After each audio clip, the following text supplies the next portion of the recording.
예, 우리 옆에 분과 인사할 때에 메리 크리스마스 성탄을 기다립니다. 네, 오늘은 대강절 마지막 넷째 주일입니다. 구세주로 오시는 아기 예수님의 성탄이 내일로 다가왔습니다. 기쁜 성탄절에 아기 예수님을 경배함으로 성탄의 기쁨이 충만하기를 축원합니다.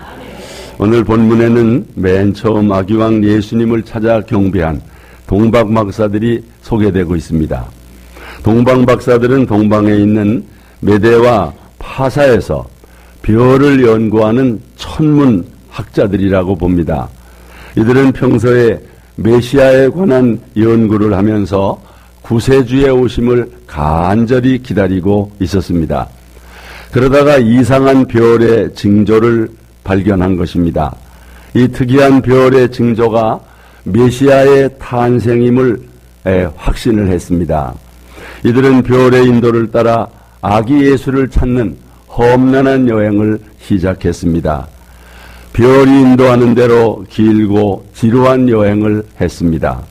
그런 가운데 먼 동방에서 예루살렘까지 오게 된 것입니다. 구세주를 찾는 일을 위해서 온갖 고생과 역경을 감내했습니다. 별을 놓칠까봐 마음을 졸이기도 했을 것입니다. 생명의 위험까지도 마다하지 않았습니다. 그들은 구세주를 찾고 경배하는 일을 위해서 많은 물질까지 희생했습니다. 드디어 동방박사들은 베들레헴 어느 마국간에서 아기 예수님을 뵙고 경배했습니다. 경배의 절정은 아기 예수님께 선물을 드리는 것입니다. 박사들은 오랫동안 준비한 예물을 드렸습니다. 무슨 예물을 드렸습니까? 우리 말씀 보겠습니다. 집에 들어가 아기와 그 모친 엎드려 아기께 경배하고 보배합을 열어 헌금과 유향과 모략을 예물로 드리니라. 아멘. 보배합을 열었다는 것은 그 예물을 철저히 준비하고 또 간직하고 보관했음을 뜻합니다. 이 예물 속에 저들의 마음과 믿음이 그대로 담겨 있었습니다. 동방박사가 드린 예물은 그냥 물질이 아닙니다. 그들의 신앙 고백입니다. 우리가 드리는 헌금도 단순한 물질이 아니지요. 물질은 우리의 마음을 담는 그릇입니다. 물질 속에 우리의 마음을 담아야 그게 신앙 고백이 되는 거지요. 예수님께서 보물이 있는 곳에, 물질이 있는 곳에 뭐가 있다고 그랬습니까? 그렇습니다. 이 말씀 보십시오. 다 같이 오직 너희를 위하여 보물을 하늘에 쌓아두라. 내 보물이 있는 그곳에는 내 마음도 있느니라. 아멘. 동방박사가 아기 예수님께 드린 그 보물 속에 그들의 마음이 있었고 그들의 믿음이 있었습니다. 박사들은 아기 예수가 하나님께서 보내신 메시아임을 알고 있었습니다. 이 예수님께서 나중에 무슨 일을 할 것인가까지 알고 있었습니다. 동방박사들이 아기 예수님께 드린 세 가지 예물 속에 큰 의미가 있습니다. 여러분, 그 세 가지 예물 중에 첫 번째 예물이 뭡니까? 그렇습니다. 이 황금은 아기 예수님께서 만왕의 왕이심을 나타내는 예물입니다. 황금은 고대 왕에게 드리는 대표적인 선물입니다. 당시에는 황금을 준비하지 않고는 왕 앞에 나갈 수가 없었습니다. 황금은 왕을 상징하는 것입니다. 고대 왕들의 무덤을 열어보면 하나와 같이 황금으로 가득 차 있었습니다.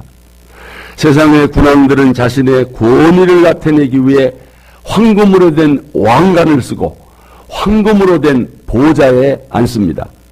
황금으로 된 호를 들고 백성들을 통치합니다. 옷이나 의자나 침대에도 황금색 칠을 했습니다. 보통 사람들과 구별되기 위해 금장식을 했던 거지요. 그런데 동방박사들이 아기 예수님께 황금을 예물로 드린 것입니다. 이것이 바로 아기 예수님께서 만왕의 왕으로서 이 땅에 오셨음을 뜻하는 것입니다. 박사들은 별의 인도를 따라 예루살렘까지 와서 헤롯궁을 찾아갔어요. 왜 헤롯궁을 찾아갔을까요? 왕을 뵈러 왕이 오셨으니까. 여러분 그러면서 뭐라고 물었습니까? 이 말씀 보십시오. 다 같이. 유대인의 우리가 동방에서 그의 별을 보고 그에게 경배하러 왔노라. 아주 박사들은 너무너무 순수하고 순진했습니다. 왕이 어디 계십니까? 그러나 이 말을 듣고 헤롯 왕과 온 예루살렘이 크게 소동할 수밖에요. 아니 무슨 왕이 또 있단 말인가? 무슨 구테타라도 일어났단 말인가? 그러니까 나중에 예루살렘 부군의 2살 이하의 사내 아이들을 다 죽이라고 했던 것입니다. 여러분 이건 오해지요. 이건 무지의 소치입니다. 예수님은 왕이로되 이 세상의 왕이 아닙니다. 예수님은 만왕의 왕이요 왕 중의 왕이십니다. 모든 왕을 다스리는 왕이십니다. 하늘과 땅의 권세를 가지신 왕이십니다. 칼과 창으로서가 아니라 사랑과 평화와 정의로 통치하시는 왕이심을 믿습니다. 이런 왕 되신 예수님께서 세상에 오신 목적은 뭘까요? 사탄에게 사로잡힌 자를 풀어 자유하게 하고 당신의 백성을 삼으시기 위해서입니다. 여러분 이 세상은 사탄이 왕으로 지배하는 그런 세상이 된 것입니다. 이 말씀 보십시오. 다 같이. 그때 너희는 공중 권세 잡은 자를 따랐으니, 지금 불순종의 아들들 가운데서 역사하는 영이라. 여러분 이 세상은 이 공중 권세 잡은 자, 이게 뭡니까? 이게 마귀 사탄이 지배하는 세상인 것입니다. 그때 예수님께서 왕으로 오셔서 사탄을 묶고 우리를 해방시켜 주신 줄 믿습니다. 여러분 이제 구원받은 우리는 우리의 왕 되신 예수님의 통치 아래 있어야 합니다. 왕 되신 예수님의 권세 앞에 복종해야 합니다. 그분의 명령에 순종해야 합니다.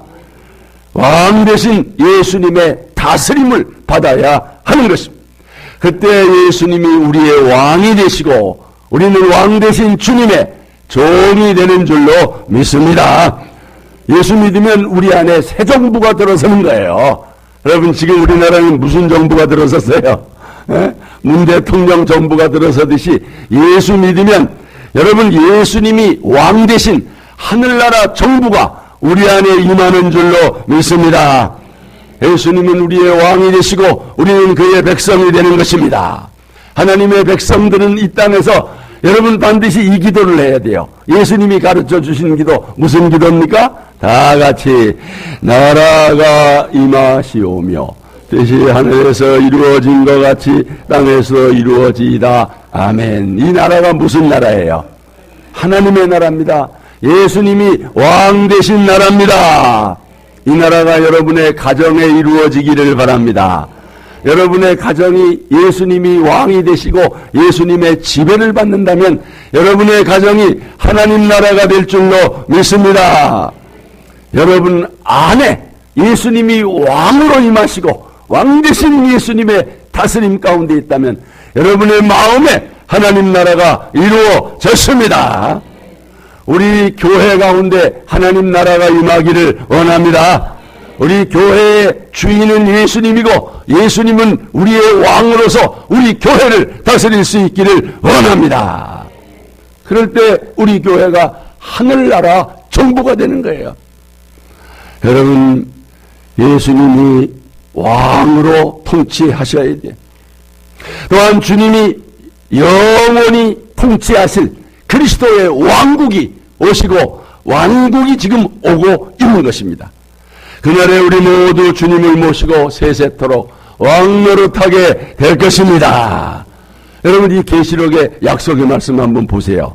다 같이 일곱째 천사가 나팔을 불매 세상 나라가 우리 주와 그 그리스도의 나라가 되어 그가 세세토록 왕노릇 하시리로다. 아멘. 동방박사들은 황금을 아기 예수님께 드림으로써 예수님께서 만왕의 왕이심을 고백한 것입니다. 영원히 다스릴 우리의 왕 아기 예수 그리스도를 높이며 찬양합니다. 두 번째 선물은 뭐였습니까? 유향입니다. 이 유향은 아기 예수님께서 대제사장이심을 고백하는 그런 선물입니다. 유향은 아라비아 지방의 관목인 유향목을 잘랐을 때 나오는 분비액으로 향기로운 수지입니다. 이 유향은 성전에서 제사를 드릴 때 사용되었습니다. 레위기에 보면 예물을 하나님께 드릴 때 유향을 그 위에 놓고 불살랐습니다. 우리 말씀 보겠습니다. 다 같이 제사장은 그 고운 기름 가루 한 줌과 그 모든 유향을 취하여 기념물로 단 위에 불사를 지니 이는 화제라 여호와께 향기로운 냄새니라. 여러분, 이 유향이 필요한 사람이 누굽니까? 제사장입니다. 동방박사들이 유향을 선물로 드린 이유가 바로 이것입니다. 동방박사들은 이 세상에 탄생하시는 예수님이 영원한 제사장이심을 고백하는 것입니다. 예수 그리스도는 영원한 제사장으로 이 세상에 오셨다는 거예요. 여러분, 이 말씀 한번 보십시오. 다 같이. 그리로 앞서가신 예수께서 멜기세덱의 반차를 따라 영원히 대제사장이 되어 우리를 위해 들어가셨느니라. 성소에, 성전에 들어가셨다는 거예요. 예수님은 대제사장이로되 죄가 없으신 제사장이십니다. 다른 제사장은 자신의 죄를, 물론 백성들의 죄를 위해서도 제사를 인도하지만 자기의 죄를 위해서도 제물을 드려야 됩니까? 안 드려도 됩니까? 드려야 됩니다. 그러나 예수님은 자기를 위해서는 제물 드릴 필요가 없습니다. 왜요? 죄가 없기 때문에. 여러분, 이 말씀 보십시오. 다 같이. 우리에게 있는 대제사장은 우리의 연약함을 채울하지 아니하는 자가 아니요 모든 일에 우리와 한결같이 시험을 받은 자로되 뭐는 없다 그랬어요? 죄는 없다고 그랬어요. 여러분, 이 말씀도 한번 보십시오. 다 같이. 이러한 대제사장은 우리에게 합당하니 거룩하고 악이 없고 더러움이 없고 죄인에게서 떠나 계시고 하늘보다 높이 되신 자라. 예수님, 제사장 되시는 예수님을 가리키는 거지요.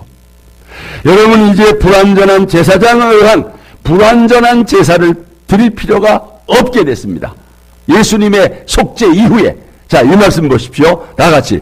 그는 더 대제사장들이 먼저 자기 죄를 위하고 다음에 백성의 죄를 위하여 날마다 제사 드리는 것과 같이 할 필요가 없으니 이는 그가 단번에 자기를 드려 속죄를 이루셨습니다. 일반 대제사장들은 자신을 위해서도 제사를 드릴 뿐만 아니라 짐승의 피로 날마다 반복적으로 제사를 드려야 합니다. 불완전하기 때문에. 그런데 의로우신 대제사장 되시는 예수님은 짐승의 피가 아니라 자신의 피로 단 한 번으로 영원한 속죄 제사를 드리셨습니다. 하나님께서는 이런 완전한 대제사장을 우리에게 보내주신 것입니다. 이것이 구주 성탄의 의미입니다. 제사장은 거룩하신 하나님과 죄에 빠진 인간의 중보자입니다. 인간이 하나님께 나아가는 길을 열어주는 사람입니다. 제사장은 라틴 말로 다리를 세우는 자, 다리를 세우는 자. 제사장은 인간과 하나님 사이에 다리를 놓는 자입니다. 예수님은 죄로 사이가 벌어진 인간과 하나님 사이에 다리를 놓기 위해 오셨습니다. 천국 가는 구원의 고속도로를 놓기 위해 오셨습니다. 그것이 바로 십자가의 도인 줄로 믿습니다. 그 길이 바로 누굽니까? 여러분 이 말씀 보십시오. 다 같이 내가 곧 길이요 진리요 생명이니 나로 말미암건 아버지께로 올 자가 없느니라. 여러분 하늘나라의 고속도로를 놓기 위해서 예수님께서 피 흘려 죽으신 것입니다. 우리나라의 최초의 고속도로가 무슨 고속도로지요? 경부고속도로. 여러분 이 고속도로를 놓으려면 얼마나 힘든지 그 고속도로 놓다가 죽은 사람도 있대요. 뭐 산을 뚫고 그 폭발을 하고 얼마나 많은 사람들이 참 피를 흘려 죽는지 모른대요. 고속도로에 어디 이렇게 곳곳에 가면 그런 사람들의 그 기념보가 또 있다고 그래요. 어려운 일입니다. 여러분, 하물며 하나님 나라의 고속도로를 놓기 위해서 예수님이 피 흘리시고 그 길을 열어 우리에게 그 길을 가게 하신 줄로 믿습니다. 이제 그 피를 의지하여 나아가는 자에게 하늘문이 활짝 열린 줄로 믿습니다. 이 말씀 보십시오. 다 같이. 그러므로 형제들아 우리가 예수의 피를 힘입어 성소에 들어갈 담력을 얻었나니 그 길은 우리를 위하여 휘장 가운데로 열어놓으신 새로운 살 길이요 휘장은 곧 그의 육체니라. 이 길을 통해서 우리가 구원받게 된 줄로 믿습니다. 하나님과 화목하게 된 줄로 믿습니다. 하나님의 자녀가 된 줄로 믿습니다. 성도 여러분, 인간의 근원적인 문제는 경제 문제도 아니고 정치 문제도 아니고 무슨 교육 문제도 아닙니다. 인간의 근원적인 문제는 죄의 문제요, 죽음의 문제입니다. 바로 이 죄 때문에 인간에게 죽음이 왔습니다. 마침내 영원한 멸망에 이르게 되는 것입니다. 일대 아기 예수님께서 대제사장으로서 인간의 죄를 근본적으로 해결하기 위해 오셨습니다.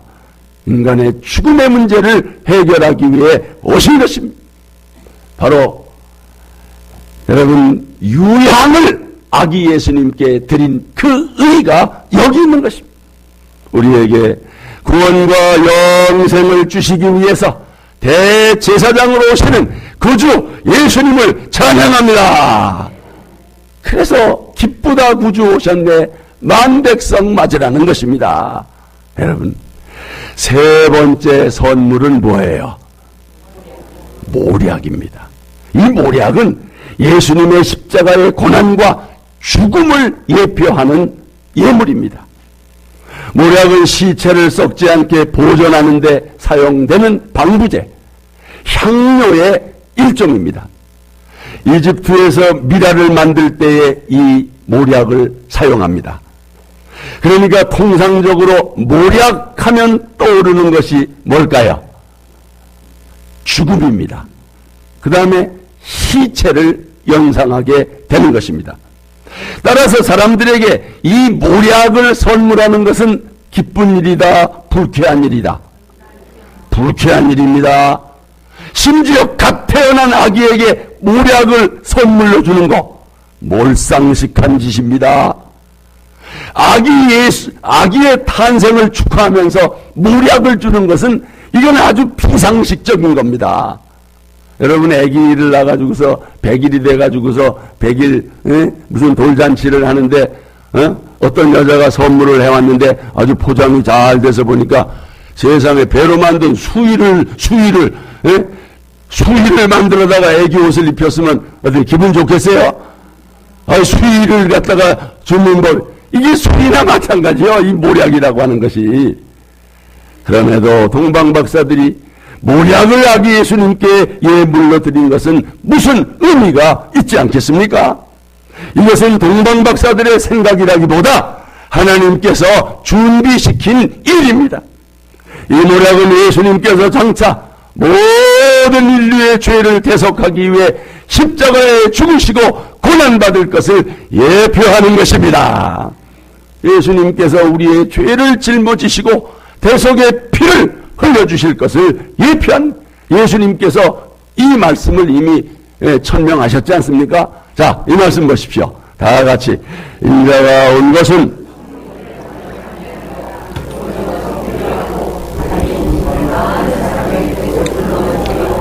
아멘이라. 예수님 죽으시기 위해 오신 겁니다.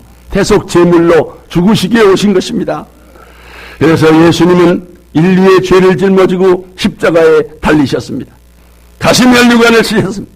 양손 양발에 대못을 박히셨습니다. 바로 이게 모략이 아닙니까? 예수님께서 십자가에 달리셔서 피 흘리시며 말할 수 없는 고통을 당할 때 로마 병정들이 모략을 섞은 포도주를 마시게 했어요. 이때 모략은 마취제입니다. 그러나 예수님께서는 마취제가 섞인 포도주를 전혀 들지 않으셨어요. 이 말씀 보세요. 다 같이. 모략을 탄 포도주를 주었으나 예수께서 받지 아니하시니라. 우리의 죄를 대속하기 위해 온전히 고통을 다 당하시기를 원하셨습니다. 나의 죄를 대속하기 위한 선잔의 마지막 방울까지 다 마시기를 원하셨습니다. 여러분, 이런 의미가 이 모략의 선물에 들어있는 거예요. 아리마대 사람 요셉이 예수의 시체를 가져다가 장사를 지냈습니다. 이때 니고데모는 예수님의 매장을 위해서 모략을 가져왔는데 이거 방부제로 쓰려고 가져왔던 거죠. 자, 이 말씀 보세요. 다 같이. 일찍이 예수께 밤에 찾아왔던 니고데모도 모략과 침향 섞은 것을 100근쯤 가지고 온지라. 이 모든 것이 구약 선지자들의 예언을 성취하기 위한 것이다. 이사야 선지자는 메시아 예언을 하면서 고난받으실 메시아를 예언했던 거죠. 여러분, 이 말씀 보십시오. 다 같이. 그가 찔림은 우리의 허물 때문이요 그가 상함은 우리의 죄악 때문이라. 그가 징계를 받음으로 우리가 평화를 누리고 그가 채찍에 맞음으로 우리가 나음을 받았도다. 우리는 다 양 같아서 그릇 행하여 각기 제 길로 갔거늘 여호와께서는 우리 모두의 죄악을 예수님에게 담당시키셨도다. 아멘. 그런데도 유대인들은 고난받으실 메시아를 기다리지 않고 정치적인 메시아, 무슨 경제적인 메시아를 기다리다가 예수님을 맞이하지 못했던 거지요. 동방박사가 드린 모략은 예수님의 십자가의 죽음과 고난을 예표하는 것입니다. 성도 여러분, 예수님의 십자가의 고난과 죽음을 통해서 여러분의 죄가 사해졌음을 믿습니까? 예수를 믿음으로 구원과 영생을 받으신 분 아멘 하십시오. 바로 이러기 위해서 예수님이 오신 것입니다. 말씀을 맺겠습니다. 성도 여러분, 예수님이 우리의 왕으로 오셨습니다. 황금입니다. 우리는 그분의 통치를 받아야 됩니다. 왕 대신 그분께 순종하고 복종해야 하는 것입니다. 예수님이 우리의 죄를 위해 대제사장으로 오셨습니다. 바로 유향입니다. 우리의 죄를 당신의 보혈로 깨끗이 씻겨 주셨습니다. 우리 모두 예수 그리스도를 나의 왕으로, 나의 제사장으로, 나의 구주로 믿고 영생을 얻었으니 주님을 찬양합니다. 우리 모두 기쁨으로 성탄을 맞이할 수 있기를 바랍니다. 이제 여러분은 탄생하실 예수님께 어떤 예물을 드리겠습니까? 동방박사들과 같이 황금과 유향과 모략은 드릴 수 없을지라도 정말 우리의 마음을 담은 그런 예물을 준비하며 성탄을 맞이해야 하지 않겠습니까? 오 헨리의 유명한 단편 소설 크리스마스 선물이라고 하는 이 원제목이 동방박사의 선물, 그런 제목이에요. 이 소설의 내용은 서로 사랑하는 부부, 참 연인 같은 이 부부 짐과 델라의 크리스마스 선물 이야기입니다. 아내 델라가 한 푼 두 푼 아껴 모은 돈이 겨우 $1 87센트밖에 안 됐는데 이거 뭐 1,200~300원 정도 아닙니까? 이 돈을 가지고 크리스마스를 맞이해서 남편의 선물을 사려고 하는데 1,200~300원짜리 뭐 선물 살 게 있어요. 아이고 왜 이렇게 돈이 없나, 이렇게 가난한가 하면서 엉엉펑펑 울었다잖아요. 그러다가 선뜻 생각나는 게 뭐였습니까? 자기 자신의 자랑거리인 길고 아름다운 머리카락이 난 거예요. 대안의 델라는 서둘러 밖으로 나갔습니다. 어디로 갔을까요? 가발 가게로 갔습니다. 네, 이내 그녀의 아름다운 머리카락이 뚝 잘려 나갔고 값은 $20, 한 2~3만 원 되겠습니까? 네. 아내는 이 가게 저 가게를 돌아다니다가 $21를 주고 남편에게 줄 선물 금식의 줄을 샀던 것입니다. 남편 지인이 귀가했을 때 아내 델라의 짧은 머리카락을 보고 놀랐습니다. 아내는 남편에게 여보, 내 머리카락은 금방 자랄 거예요. 내일이 크리스마스잖아요. 머리카락을 팔아 당신을 위한 멋진 선물을 샀어요. 금식의 줄을 건네주었습니다. 너무도 멋진 그리고 갖고 싶었던 금식의 줄이었지만 짐은 알 수 없는 야릇한 표정을 지을 수밖에요. 신은 남편 짐이 아내에게 크리스마스 선물을 준비하기 위해 방금 전에 금시계를 팔아버렸던 것입니다. 그리고 아내에게 그렇게도 갖고 싶어 했던 최고의 선물 뭐예요? 빗을 샀습니다. 그리고 남편이 말합니다. 델라, 당신의 머리가 짧아졌다고 해서 당신에 대한 나의 사랑이 덜해진 것이 아닙니다. 이거 풀어봐요. 당신에게 시계줄을 받았을 때의 내 심정을 알 수 있을 거예요. 아내가 선물 포장지를 풀었습니다. 자기가 그토록 갖고 싶어 했던 핏이 거기에 있었습니다. 핏을 가슴에 꼭 껴안은 델라가 말했습니다. 여보, 짐, 내 머리카락은 아주 빨리 자랄 거예요. 그때 남편이 말했습니다. 우리들의 크리스마스 선물은 당분간 잘 간직해 둡시다. 당장 쓰기엔 너무너무 고급인가 봐요. 부부는 서로 포옹을 하며 감격의 눈물을 흘렸습니다. 부부는 일생 잊을 수 없는 값진 선물을 주고받았습니다. 비록 선물의 효용성은 없어졌지만 서로는 상대방의 마음에 감사하고 행복해 했습니다. 여러분도 오랫동안 잊을 수 없는 그런 좋은 선물을 받은 추억도 있을 것입니다. 성의 없는 선물을 받고 씁쓸했던 적도 있을 것입니다. 하나님은 우리들에게 아기 예수님을 선물로 주셨습니다. 동방 박사는 이것을 알고 황금유황 모략을 예수님께 선물했습니다. 우리는 무슨 선물을 준비하며 이 성탄절을 맞이해야 하겠습니까? 우리 함께 123장 찬양을 하겠습니다.